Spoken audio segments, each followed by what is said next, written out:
미국의 대통령 선거가 본격적으로 달아올랐는데요. TV 토론이 미국은 중요하거든요. 우리나라도 중요하지만 우리나라는 뭐 여러 명이 나오고 뭐 그냥 별로 그렇게 뭐라고 할까 없더라고요. 뭐 진행도 그렇고. 그런데 미국은 아주 굉장히 임팩트가 있습니다. 이걸로 또 결정이 돼요. 근데 바이든이 참패를 당했네요. 조사가 나왔는데 TV 토론 끝난 다음에 누가 잘했냐 이런 그 여론조사가 나왔는데 바이든은 33%, 트럼프가 67%, 트럼프가 잘했다. 더블 스코어로 토론 승자는 트럼프의 손을 들어줬네요. 와, 압도적으로 이렇게 나오기가 굉장히 드물거든요. 야, 이건 케네디하고 닉슨 때보다도 더 벌어졌네요. 이런 건 엄청난데, 야, 이렇게 되면은 트럼프가 대통령 되는 게 거의 기정사실화 되는 것 같은데요.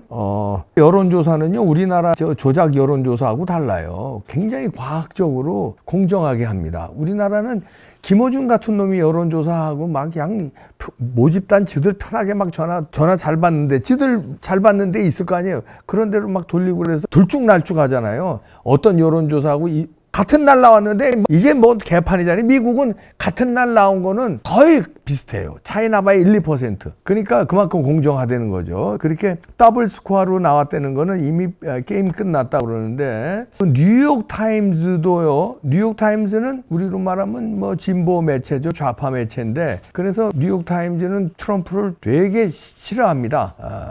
CNN도 그렇고요. 그런데 여기서조차도 바이든 이제 후보 교체해야 된다 이런 식으로 막 나오고 그랬습니다. 이거 뭐 대세가 끝난 것 같은데요. 뉴욕 타임즈 칼럼에서도 바이든 대통령님 이제 후보직 내려놓으시죠. 끝났네요. 파이낸셜 타임스는 뭐 스트로글 고분분투했다, 끝났다 이런 얘기죠. 월스트리트 저널은 크러쉬 깨졌다, 이제 뭐 판 다 깼다 이제 이런 얘기죠. 그 다음에 CNN은 푸어 쇼잉, 빈약한 모습을 보였다 이렇게 헤드라인을 썼습니다. 그래서 완패, 바이든의 완패를 전 언론이 보도를 했는데요. 그리고 특히 이 좌파 신문 뉴욕 타임즈의 칼럼니스트면서 퓰리처상 수상자죠. 니콜라스 크리스토프, 유명한 사람인데 이 사람이 TV 토론 본 다음에 관전평을 썼는데요. 프레지던트 바이든, I've seen enough. 고마해라, 많이 묵었다. 이런 제목으로 딱 달았습니다. Seen enough. 이렇게 되는데 이게 우리가 중요하냐면요, 트럼프가 될 것 같은데 요번에 왜 이렇게 되냐, 4년 전하고 완전히 달라졌다는 겁니다. 트럼프가 상당히 침착해졌고요. 그다음에 바이든은 오히려 현역 프리미엄이 있는데 현역 대통령이잖아요. 그리고 미국은 웬만하면은 8년을 가요. 클린턴도 그랬죠. 오바마도 그랬죠. 웬만하면 그렇게 가거든요. 그런데 아버지 부시가 못 갔어요. 그러니까 그만큼 인기가 없어야 한 번 하고 끝나는데, 이 바이든이 급한지 말을 막 더듬고 이번에 TV 토론, 자기가 현역 대통령임에도 불구하고 급해. 막 도전자처럼. 왜 복싱도 보면 챔피언은 느긋하게 하고 도전자가 어떻게든지 타이틀 뺏어야 되니까 막 그냥 난리치는데, 이게 반대가 돼서 트럼프가 오히려 침착하게 이렇게 다루고 바이든은 급해가지고 말을 더듬고 목도 쉬고 이랬다는 거고요. 특히 나이에 대한 우려를 불식시키지 못했다. 트럼프나 바이든이나 나이 먹은 건 비슷해요. 바이든이 조금 더 먹었어요. 그런데도 확연하게 트럼프는 건강한 모습, 활기 있는 모습을 보이고 거기다가 침착함까지. 근데 바이든은 완전히 노회한 모습에 급해가지고 말이 무슨 말하는지 못 알아듣는 그 발음이 막 새고 목이 쉬고 이런 거 보였다. 그래서 이렇게 되면 이제 대통령이 이제 트럼프가 당선될 것 같으네요. 뉴욕 타임스가 분석한 거 보니까 바이든 대통령은 자신의 능력과 나이에 대한 유권자들의 지속적인 우려에 직면한 채 이날 토론회에 임했다. 바이든은 시작하자마자 쉰 목소리를 냈다. 그는 목을 비우려는 듯 잠시 기침을 했다. 고령 이슈에 적절하게 대처하지 못했다는 식으로 이제 쭉 썼습니다. 또 말을 빠르게 말하면서 바이든이 자주 말을 더듬어서 무슨 말인지 이해하기 어려웠다. 완전히 급했다 이런 얘기죠. 트럼프는 자기에 대한 공격이 들어와도 여유 있게 웃음을 지으면서 방어를 아주 잘하고 노련했다 이런 얘기네. 이야, 참 그애네요. 자, 이렇게 되면 대놓고 뉴욕 타임즈에서는 이제 바이든 후보직 내려놓으시죠 이런 오죽하면 좌파 그 신문에서 이렇게 다뤘겠습니까? 그 후보 교체론까지 이제 터져 나왔는데요. 자, 이런 상황에서 미국의 국가정보국장이 한국에 왔거든요. 이거 제가 지금 금요일 날 오후에 녹화하고 있는데요. 오늘이 이제 만나는 건데 8일 날 오후에 용산 대통령실에서 헤인스 국장, DNI 국장인데 이건 미 국가정보국장은요. 미국의 말하자면 16개 정보기관을 총괄하는 자리입니다. CIA, FBI 등 뭐 굉장히 중요한 분인데 이분이 굉장히 날카로운 분이죠. 이분이 왜 왔을까? 그러면 이거 여기에 대해서 이제 한국 언론들은 뭐 대체적으로 분석하는 게 이거예요. 북한과 러시아가 이번에 조약 맺었잖아요. 그것 때문에 북러가 밀착 전쟁 개입하고 이렇게 되면 이제 한미 관계, 한미일 관계 이걸 또 더 어떻게 이제 논의하고 이제 긴박하게 대응한다 이런 거 이제 논의하러 왔다 이런 얘기인데 뭐 그거는 당연하게 하겠죠. 근데 저는 그거보다 저는 부정선거에 포인트를 두고 있습니다. 왜냐하면요. 자, 이렇게 되면은 이거 이전에 왜 트럼프가 이번에 뭐 TV 토론 잘했다고 이제 나온 뒤에 이런 논평하는 게 아니고 그 다음에 국가정보국장이 DNI 국장이 온 거 그거 가지고 얘기하는 게 아니라요. 이전에 이미 트럼프가 당선될 거로 예측하는 여론조사가 많았고요. 그 다음에 이번 TV 토론도 토론하기 전에 응답자의 퍼센트가 트럼프가 바이든보다 더 잘할 것을 이미 기대했어요. 이미. 근데 그거를 뛰어넘게 트럼프가 더 잘한 거지만 이미 이런 걸로 예측이 됐거든요. 그러면 이제 이런 정보 CIA라든가 이런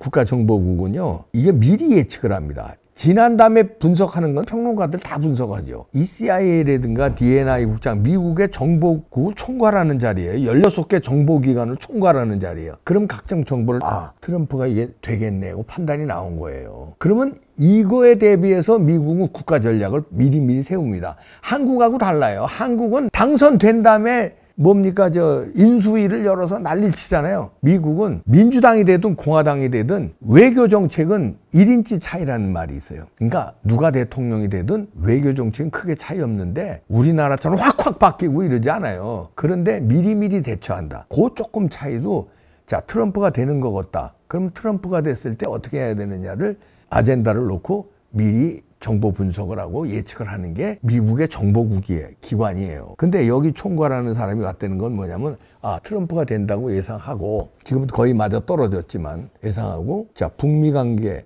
그 다음에 러시아하고 러시아하고 북한이 이렇게 밀월 관계로 가서 물 밑에서 이제 병력이 오가고 북한 병력이 러시아에 제공한다는 거 아닙니까? 포탄은 물론이고요. 자 이런 분석 이런 거를 윤석열 대통령하고 공유하고 그럼 당신은 어떻게 우크라이나에 참전할 거냐 이제 이런 것도 논의하겠지만 저는 부정선거 논의한다고 보는데요. 왜냐하면 트럼프 제1공약이 부정선거 조사하겠다고 그랬어요. 부정선거 가지고 트럼프 지지자들이 의회 난입 사건도 있었잖아요. 그만큼 부정선거에 대해서 때려잡겠다는 게 트럼프의 생각이에요. 그 트럼프 측근들 이를 갈아왔어요. 지금 4년 동안 절치부심했다고요. 내가 부정선거에 당했는데 다음에 내 대기만 해봐라. 이것들 그냥 부정선거 아주 그냥 작살낸다. 이러고 있어요. 정보국에서도 이걸 알죠.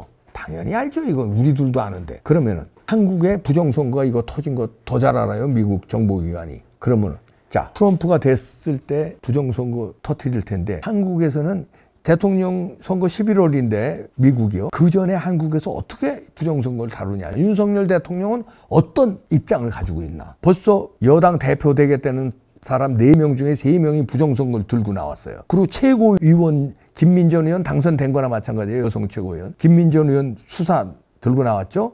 박용찬 의원 부정선거 특검 들고 나왔죠. 자 이렇게 돌아가는 걸 미국에서 다 알고 있어요. 그런데 트럼프가 될 것 같아. 그러면 이 부정선거가 폭발적으로 미국과 한국에서 난리가 날 텐데 그럴 때 어떤 협조관계 그리고 윤석열 대통령의 의중은 뭐냐. 부정선거 수사할 거냐 안 할 거냐. 이거 타진하러 오지 않았나. 여러 가지 의제 중에 그거 저는 중요하게 있다고 봅니다. 물론 그런 거 기자들한테 브리핑은 안 하죠. 여기야 뭐 기자들 쓰는 것들이 다 뻔히 나오는 거 뭐 북러 관계에 대한 뭐 대비책 이런 거 논의하러 왔다. 이런 건 뭐 다 아는 놈가 그거 하러 DNI 국장이 와요? 정보기관 16개 총괄하는 사람이 그거 뻔한 거 가지고 와요? 전화로도 다 할 수 있는 건데 이건 깊숙이 전화 도청도 안 되고 기자들도 물린 상태에서 안전한 장소에서 페이스 투 페이스 면대면으로 깊숙한 얘기할 게 있다는 거죠. 북러 관계 이런 얘기는 뭐 그게 도청 안 해도 되는 거지. 그런 놈과 다 아는 놈 건데 그게 아니라 부정선거 어떤 입장이십니까? 수사할 겁니까? 우리 지금 트럼프가 될 것 같은데 우리 트럼프가 대통령 되면 여기서는 미국에서는 할 것 같은데 한국에서 그 먼저 할 거예요. 어떻게? 그럴 때 이게 어떻게 연계가 어떻게 되는 겁니까? 세계가 난리가 날 텐데 한국과 미국의 부정선거 이슈가 터지면은 난리가 날 텐데 여기에 대해서 어떻게 대처해야 되느냐 이거 논의하라 말이야. 그리고 정보를 내가 가지고 있다. 미국에서 한국의 부정선거 해킹한 거 이런 거 정보 가지고 있을 수도 있어요. 가지고 있다. 부정선거 맞는데 왜 대통령이 여지까지 조용했냐. 그 이해는 가는데 앞으로는 그럼 어떡할 거냐.